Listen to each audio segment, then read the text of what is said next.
Pathetic loyalty doesn't equal performance. You're done. Clear your files by Monday. That was the text that changed everything. It hit my phone just as the gallery lights dimmed for the private unveiling. I was at Art Basel in Miami, one of the most exclusive art fairs in the world, holding a champagne flute, standing among investors, collectors, and visionaries. Around me, the elite murmured appreciatively over surrealist canvases and crypto-backed installations. But I was frozen, mid-breath. My name is Elena Ramirez. I'm 36 years old, and I was the International Strategy Director for Viatrium Global, a Chicago-based technology consulting firm. For 6 relentless years, I had built their European operations from a distant rumor into a thriving $70 million revenue stream. And now, my boss had just fired me over text. The sender? Samuel Keene, Viatrium's CEO. The same man who toasted to my Berlin contract win 2 months earlier and handed me these Basel tickets as a thank you in front of the executive board. A second message buzzed in, "Consider this your exit memo, no call necessary." The stem of the glass felt like ice between my fingers. Around me, people were still applauding a mixed media sculpture made of fiber optics and crushed motherboards. I heard nothing. Felt nothing. This wasn't a firing, it was an execution dressed in haute couture. Samuel wanted spectacle, silence, and shame. "You all right?" came a voice beside me, deep, calm, British. I turned slowly and found myself looking into the eyes of David Linwood, CEO of Eris Consulting, Viatrium's most direct European rival. His silver hair and Savile Row suit made him hard to miss, even in a room full of power players. He studied my expression like a man who had just spotted a shift in market wind. I offered the faintest smile. "Depends how you define all right," I said. He raised an eyebrow, saying nothing, but I knew he'd seen the flash of my phone screen. His presence alone made the humiliation sting sharper. But then something flipped. A realization. If Samuel had meant to break me here, he had miscalculated. Because I was seated next to the one man who could transform this public fall into a private resurrection. 6 years earlier, when I joined Viatrium Global, their presence in Europe was non-existent. Samuel had hired me with vague promises of leadership and equity if I could expand our operations abroad. I took the challenge personally. With a background in enterprise integration and a knack for cross-cultural negotiation, I threw myself into the work. I relocated temporarily to Amsterdam, then Berlin. I spent late nights on Zoom with Scandinavian partners and early mornings over espresso with Italian investors. I didn't just learn the markets, I lived them. I studied French in Lyon, practiced German in Hamburg, and made it a point to understand how cultural nuance drove business decisions in each region. The results came slowly at first. A pilot project in Zurich, a systems upgrade for a logistics firm in Rotterdam. But by year 3, I had brokered a deal with a multinational manufacturing consortium that catapulted Viatrium's name into boardrooms across Europe. I missed weddings, birthdays, even my father's retirement dinner. My partner and I eventually split, not out of resentment, but fatigue. The job consumed everything, and when the Berlin contract closed, $15 million over 3 years, Samuel had stood at the head of the boardroom table and called me the cornerstone of our global future. He had meant it, I think, in that moment. But admiration curdles fast when ambition gets territorial. Looking back, the warning signs were clear. Samuel had always been more comfortable around subordinates than equals, and I had become something dangerous in his world, indispensable and unafraid. Still, I stayed loyal. Because I believed in the work, and I thought loyalty had value. Turns out, loyalty was just the rope he used to hang me. It wasn't just the message that stung, it was the timing, the deliberate cruelty of it. Art Basel had been painted as a reward for my contributions, my contracts, my tireless work. But it was a stage, and Samuel had cast me as the fool. He fired me while I was 1,200 miles from our Chicago headquarters in a designer dress, sipping vintage champagne next to a man who could read silence better than most executives read spreadsheets. I stared at the message again. Clear your files by Monday. The sheer audacity, no meeting, no explanation, not even a conversation, just an execution in 3 lines of text. For a moment, I wondered if this was how Samuel had always seen me, useful but disposable. And now that he had Trevor, his newly installed director of EMEA relations, perhaps he thought the future was in more obedient hands. Trevor Keane. Nepotism in tailored shoes. His last job had been coordinating a digital marketing team for an app that failed within 6 months. Samuel brought him in under the pretense of generational strategy alignment. What that really meant was he was family and he wouldn't challenge authority. When Trevor started joining client calls uninvited, I raised an eyebrow.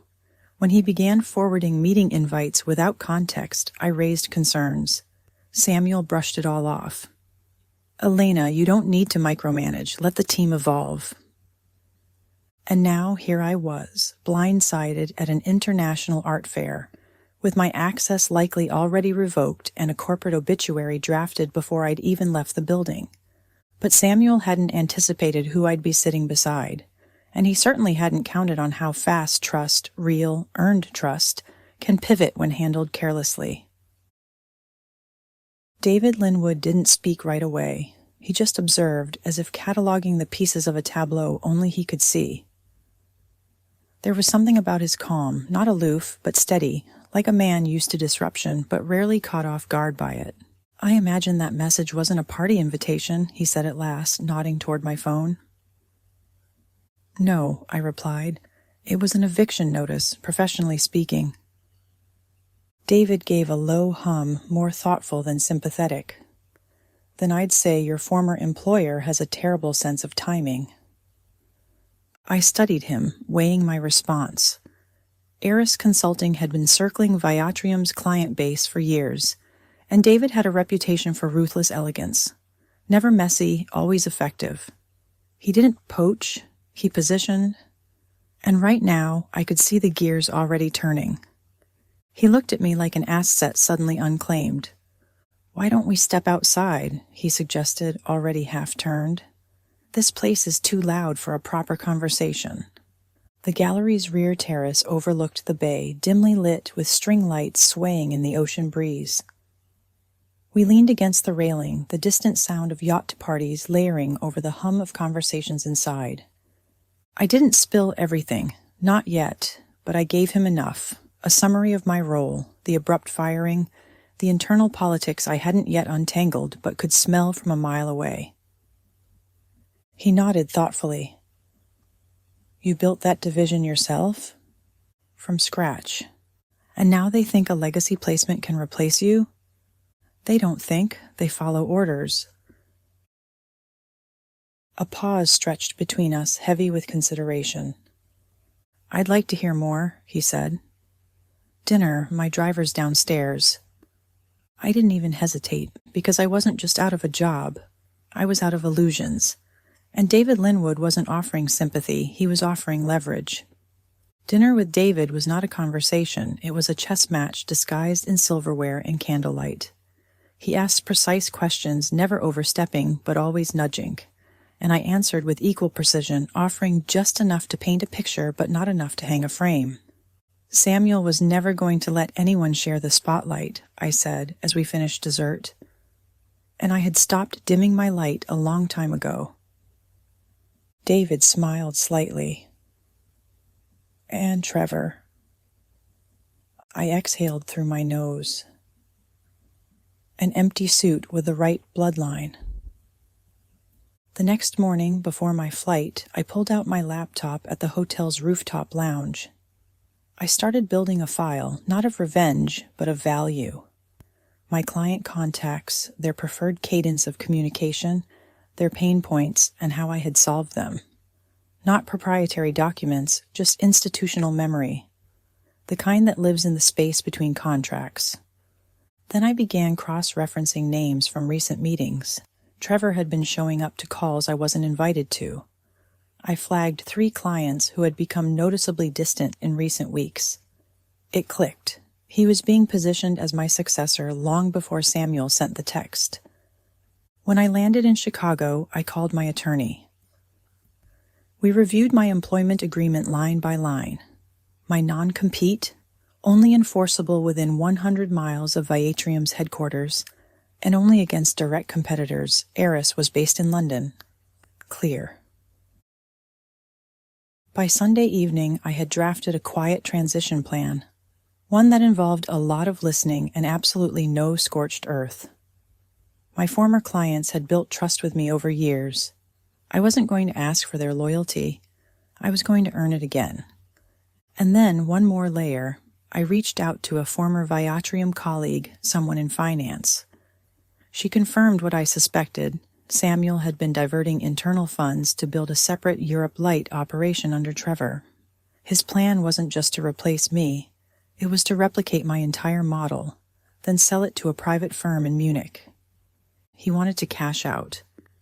The only thing standing between him and a clean exit was client retention, which meant the only thing he couldn't replicate was me. David called me Monday morning. He didn't waste time on pleasantries. We've reviewed your background and made some internal alignments.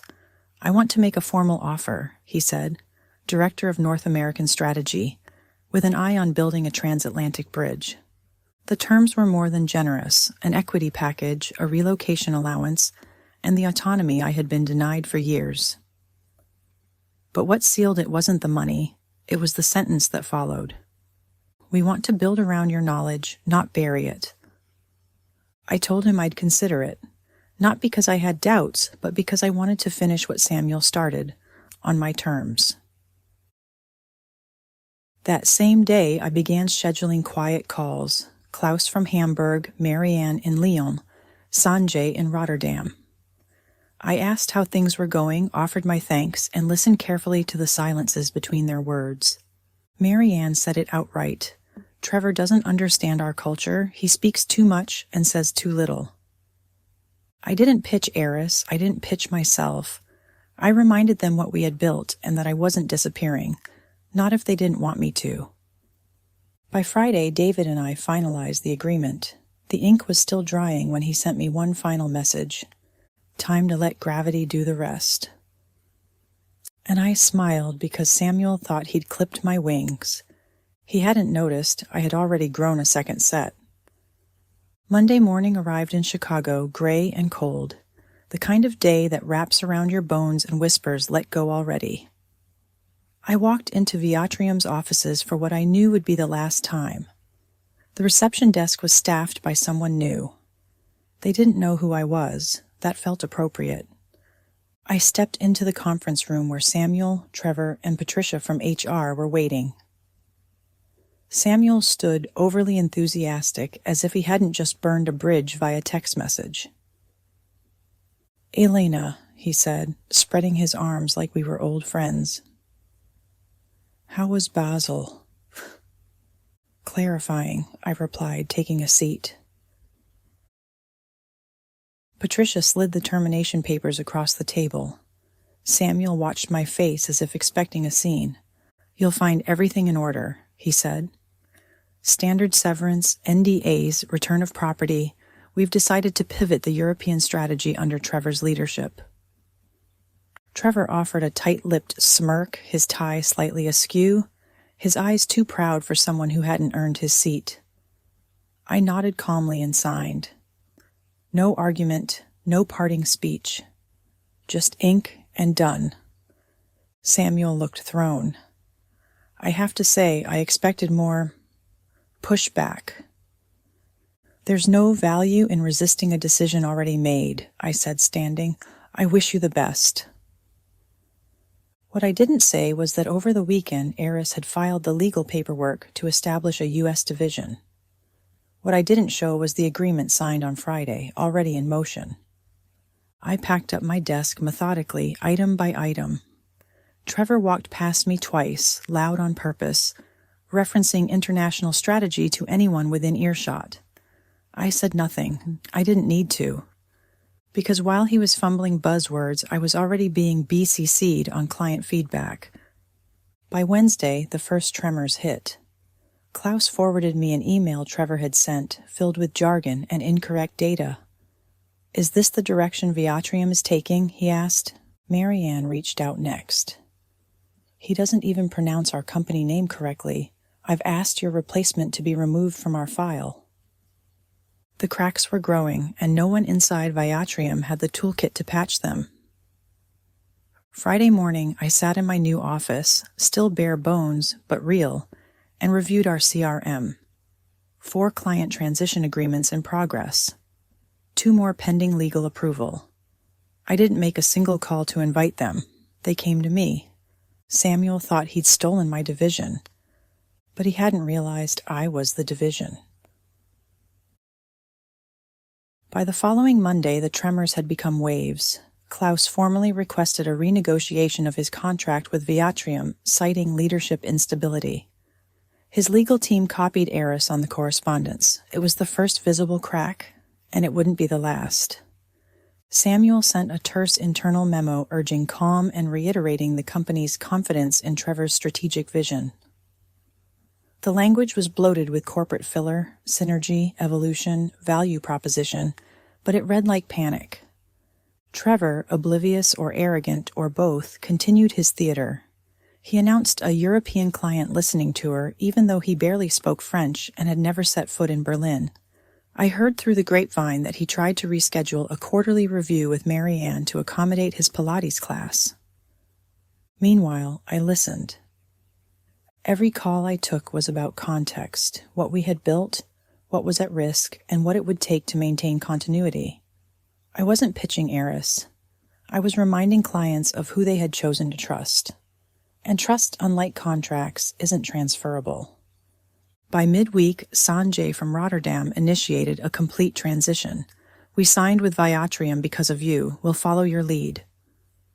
Eris's legal team moved swiftly. NDAs were reviewed, contracts drafted, compliance boxes checked. We weren't poaching, we were welcoming. Samuel called me Thursday morning. His voice was brittle. "Elena, we need to talk." "I assumed we already had," I said calmly. "There's a misunderstanding. These clients, this isn't how we wanted things to go." "You mean firing me over text at a public event while positioning your nephew as my successor without client input? That misunderstanding?" Silence. He tried again. "What do you want?" "I have what I want. You just don't know it yet." By Friday, Viatrium had lost 5 European accounts and stalled 3 active projects. Patricia from HR sent me a quiet message. "They're unraveling." Trevor's in over his head, boards asking questions. I replied with a thank you and nothing more. Because the momentum had shifted, not in a dramatic storm, but in a slow, strategic tide. A tide Samuel never saw coming. 2 weeks later, Eris hosted a discreet strategy session in London. David and I met with the legal and operations teams to finalize the onboarding of 6 European clients. We reviewed transition frameworks, outlined support resources, and confirmed deliverables. What Viatrium had mismanaged, we would now steward. By then, whispers had become headlines in our industry's inner circles. Samuel was under pressure. His nephew's missteps had led to 3 high-profile client complaints, and a 4th, the Berlin contract I had landed, was now formally canceled. Patricia called again. "The board's preparing a vote," she said. "Samuel's on the edge, Trevor's already being sidelined." I didn't smile, not because I wasn't satisfied, but because it wasn't about vengeance anymore. It was about course correction. Clients trusted us. That trust deserved leadership. That same week, we expanded Eris's U.S. operations. I signed the lease on our new Chicago office, the same city where Viatrium had once offered me a future and then pulled it away. It felt poetic, full circle, but elevated. On Friday, I received an email from Klaus. "You were right. They treated relationships like contracts, but people aren't paper." The final blow came quietly. Samuel was voted out by Viatrium's board. Trevor resigned the next day. Patricia submitted her resume to Eris that afternoon. David walked into my office as I was reading her email. He raised an eyebrow. Another bridge crumbling? More like a torch finally finding its match, I said. He nodded. You ready for the next phase? I looked out the window at the skyline I once thought I had to escape to grow. Turns out I just needed the right altitude. I've been ready, I said. 6 months later, I was back in Miami. Art Basel again, but everything had changed. This time, I wasn't attending as a guest. Eris had sponsored a curated event on digital infrastructure in the art world, and I was headlining the panel. The gallery buzzed with familiar faces and new ones. People who had once overlooked me now sought my insight. The same room that had once staged my humiliation now hosted my elevation. David joined me for a moment before the panel. Full circle, he said simply. Almost poetic, I replied. After the session, I wandered back to the terrace where this story had started. The same breeze, the same skyline, but a different me. No bitterness, just quiet clarity. I wasn't angry anymore. I had no need to be. Because I had learned that revenge doesn't always look like fury. Sometimes it looks like elevation. It looks like being in the room on your own terms, answering to no one but your own values. Catherine, my sister, texted me that evening. She had just read an industry roundup that included Eris's U.S. expansion. Proud of you, Dad would have loved this. I smiled, letting that sink in, because none of this had been about proving Samuel wrong. It was about proving myself right. Later that night, as I watched the lights from the boats flicker across the bay, I thought back to that original message. Pathetic loyalty doesn't equal performance. You're done. He was half right. Pathetic loyalty doesn't equal performance, but earned loyalty? That's everything. That's the foundation of partnerships, teams, and legacy. And as for being done, he never had the authority to define my finish line. I wasn't done. I was just getting started.